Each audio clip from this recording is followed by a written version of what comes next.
everyone, and welcome to Journey with the Kellers. My name is Amanda Keller, and today we are back in the Keller kitchen. So today we are going to be making our next thing from the Ankarsrum mixer cookbook. Today's recipe is pita bread. Now, though this is made to be made with the Ankarsrum mixer, which is this big guy right here, you could definitely change it to where you make it from your mixer or do it by hand, whichever way you want to do. I did talk about the last time I made a recipe from this book that it usually has you put the water and the yeast into the mixer and then mix it together and then let it sit. But I've kind of come to find that it doesn't really rise. It's almost like it doesn't get mixed well enough doing that. So I am going to do that myself, just in my little measuring cup, okay? So to start out, what you're going to need is 2 cups plus 2 tablespoons of warm water. It does say to make it 37 degrees Celsius or 98 degrees Fahrenheit if you're using fresh yeast, or 41 degrees Celsius or 105 degrees Fahrenheit if you're using dry yeast. Now, I don't temp mine, I just make sure it's warm water. And then you're gonna add 2 1/4 teaspoons to this. Okay, so we're gonna 1 teaspoon, 2 teaspoons, and then 1/4. Okay, here we go. Now, my thing is a lot of times, I don't really think this needs stirred too heavily. You're basically just wanting to activate the yeast. So I just stir it up just a little bit, just to get it down in there, and then let it kind of sit. So you usually are gonna let it sit until it starts to kind of foam up. So we're gonna let that sit, and while we're letting that sit, we're gonna go ahead and add our stuff into the Ankarsrum, okay? There's kind of chunky pieces here though, I don't want those there. There we go, okay. All right, so now into the mixer bowl, we're gonna start with sugar. You are going to add 1 teaspoon of sugar. Make sure we get all this yeast out of here. So 1 teaspoon of sugar into the bowl. And then let's see. And your salt, which you need 1 1/2 teaspoons of salt. Oh, it helps if I open it first. So we've got 1 teaspoon. And just a half. And a half of a teaspoon. Now to begin with, you're only going to put half of your flour in. And so you need, it says about 5 1/2 to 6 cups of flour. So we're gonna say half is probably about, we're just gonna put 2 cups in to start out with, okay? So we've got 1,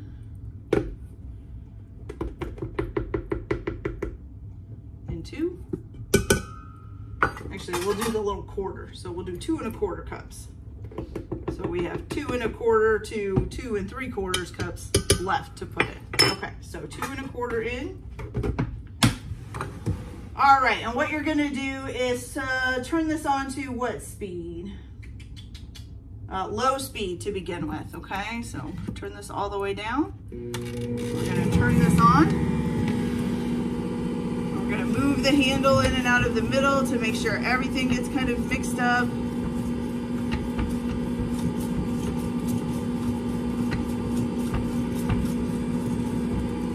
Okay, you guys wanna see this is how the Ankarsrum works. At least with this part, there are other attachments for it. So this is basically doing the mixing and spinning around with the bowl. This is just scraping down the side. And you can lock this into place like outside of the bowl, like if you're needing to knead bread or something and you need a little bit of it to get through.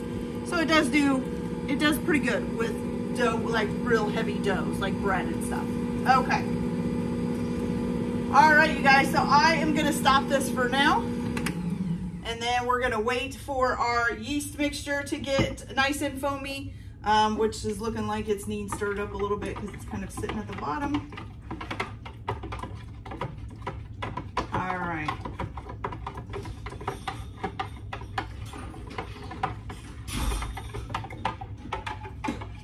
There we go. All right, so I will be back as soon as that is getting a little bit foamy, and we'll add it in and we'll go from there. So I'll be back in just a little bit. Hey you guys, so our water and yeast is getting a little bit foamy here, so it's time to add it in. Now it usually says that for yeast to start getting foamy, it takes about 10 minutes. I usually find it depends on basically kind of the temperature of the room, the temperature of the water, all different things. So just so you know that. Okay, so we're gonna start this out on low speed. Okay, and we're just gonna pour this in there.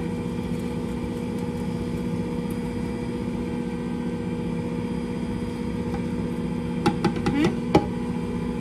And you can move this into the middle again. Make sure you get it all nice and mixed up.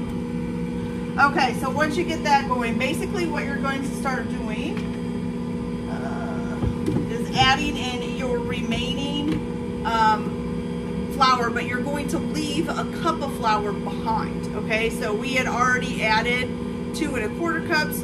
We have 2 1/4 to 2 3/4 left. So we only need to add, let's say if we only did 5 1/2 cups altogether, then I need to only do 1 1/2 cups of flour now. You want to leave it on low speed just because flour will go everywhere otherwise if you do it on high speed, okay? So we're going to add our first cup here. Let that get kind of mixed in good.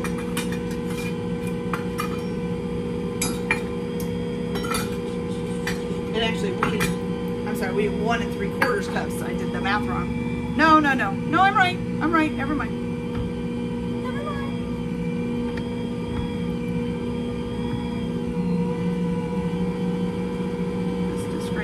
Some, that's good. Okay, so let's add the other 1/2 cup.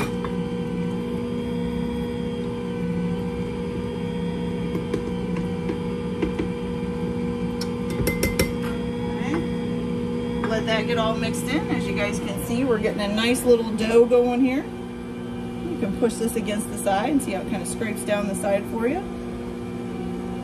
And then you can bring this into the middle as well to kind of mess up the pattern so it's mixing things up a little bit better. All right. Now, once you have everything but 1 cup of flour left, you're gonna see you want to make sure that the dough isn't too sticky. So it should be smooth but not sticky, or it should be soft but not sticky, I should say. Which right now it looks like it's pretty sticky. So let me grab my 1 cup measuring cup and we'll just put the last little cup in there, and we're just going to add a little bit at a time until we get a not so sticky batter. Make sure this is scraping off here. Let you guys see here. Bring this out into the middle. See, it's starting to make a nice little dough there. See how that's happening? Nice dough. Still looks a little bit sticky though.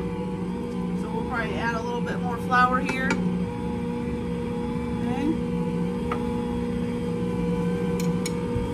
Bring that handle out to the middle.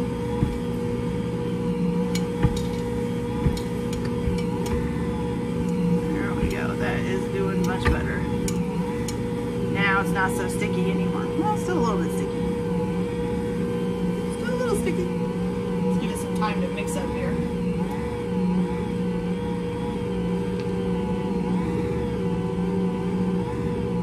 It is pulling all the dough up off the wall, so that's good. We're going to add a little bit more. I'm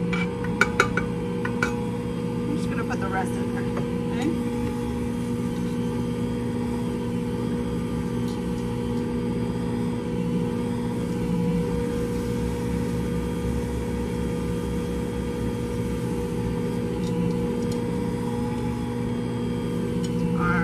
Stop this for a second because I need to scrape this down. It's getting all stuck.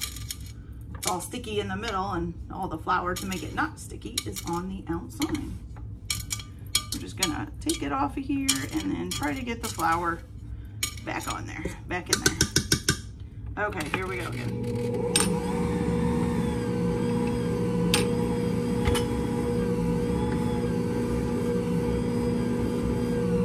Get it in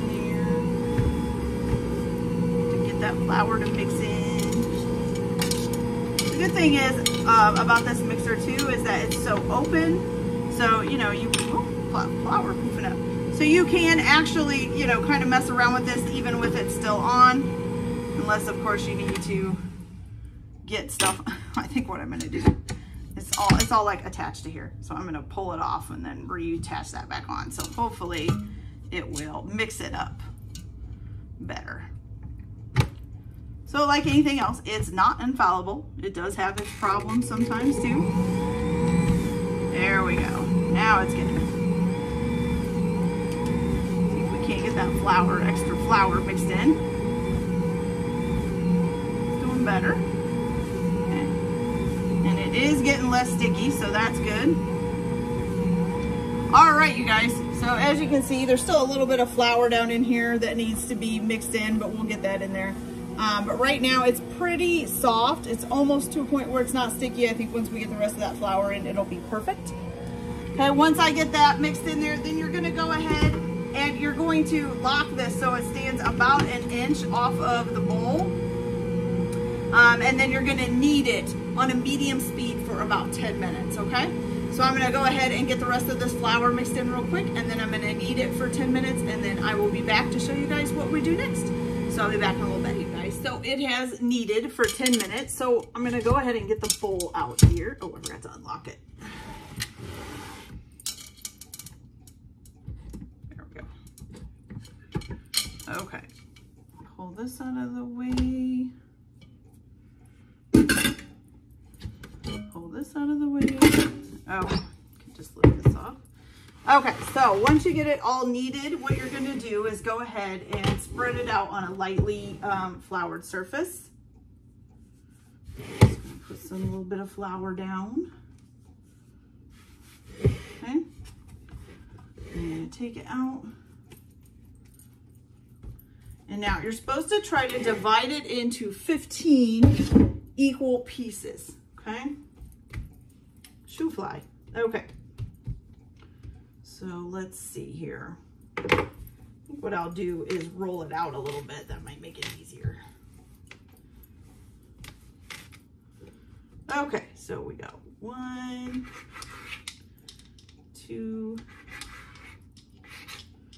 3, 4. I have to cut some of these in half. 5, 6, 7,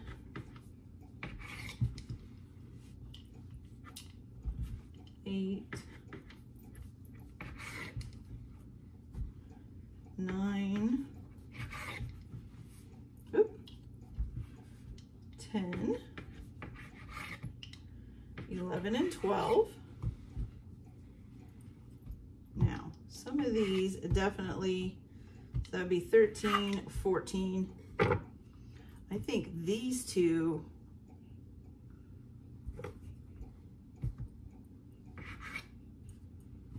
probably need to be put together. So we have 2, 3, 4, 5, 6, 7, 8, 9, 10, 11, 12, 13, 14. Okay, ooh, this one looks too thick. 15. All right, and then, so let's make sure. 1, 2, 3, 4, 5, 6, 7, 8, 9, 10, 11, 12, 13, 14, 15. But I think some of these need to be like, so we have like an extra one. So I'm gonna put that with that, that with that, that with that, that with that. 2, 3, 4, 5, 6, 7, 8, 9, 10, 11, 12, 13, 14. Oh, now I only have 14.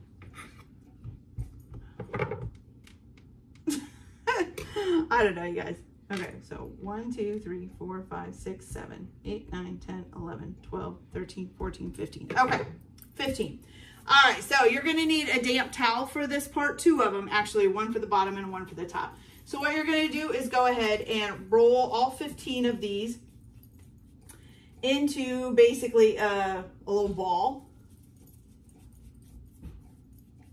It's approximately about, let's see, about 6 inches. That's probably pretty close to that. Okay. And you're gonna place it on that damp tea towel, and then you're gonna place the other damp tea towel on top of that, okay? So I'm gonna go ahead and get these all finished up and get my other damp tea towel on top of it. And then what you're going to do is you're gonna let these rise for an hour and a half, okay? So I'll go ahead and get this all done, let them rise up, and then I will be back to show you guys how it turns out, or to what's our next step, and then we'll get them cooked up and go from there. So I'll be back in a little bit. Okay, you guys, so I noticed that I forgot to tell you. So each one of these little rounds, you're actually supposed to curve out into the little pitas. So I forgot to tell you that. So you're supposed to do that before, not just put them into balls. Woo, read that instructions wrong. So I'll show you here how to do it in just a minute. So yeah, so what you're gonna do is, and mine have already risen. I didn't even realize it until afterwards. So we're just gonna make them anyways, but that's okay. All right, so you're gonna go ahead and take these. So before you put them in your tea towels, you're supposed to roll them out.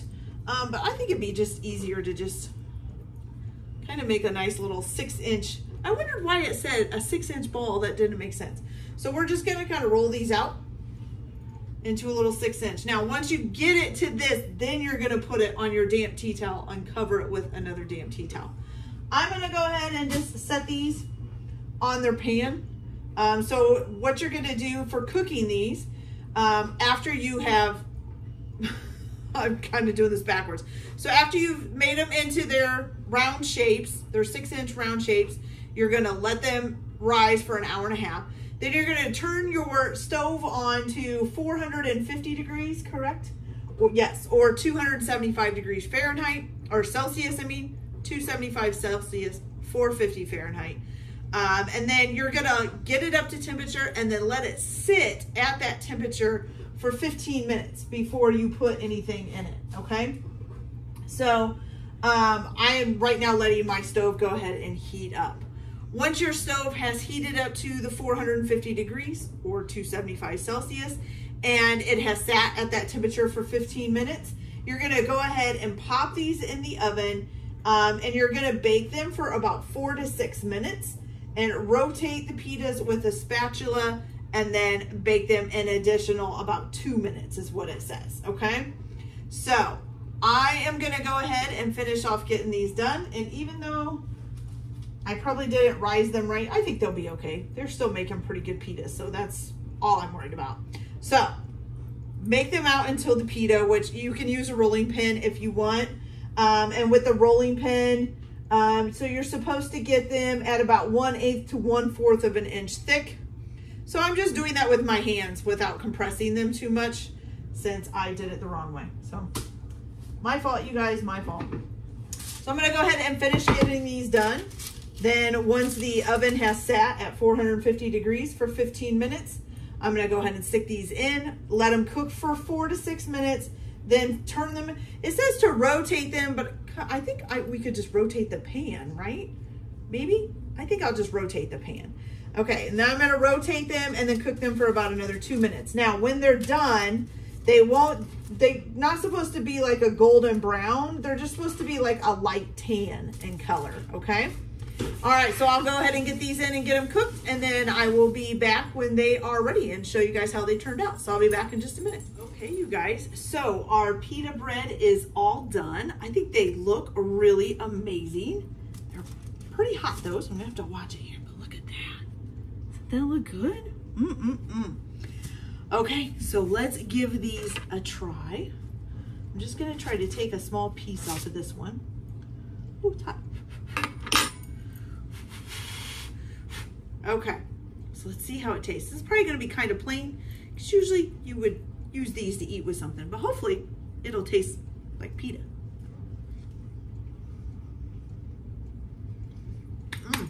And it does. Warm pita too, it's delicious. That's really good, you guys. That's a lot better than the stuff that I buy at the store. Now, these aren't pita pockets. You could probably maybe figure out a way to make them into a pita pocket. This is just for flat pita bread, but It's really good. Be great to put something on top of it, have a soup with it, dip it in something, whatever you want to do with it. Okay, you guys, so that's it for this video. I hope you liked it. Like and subscribe if you like, or don't if you don't. Everyone have a good day. Enjoy your cooking. Keep your kitchen messy, and we'll see you later. Bye.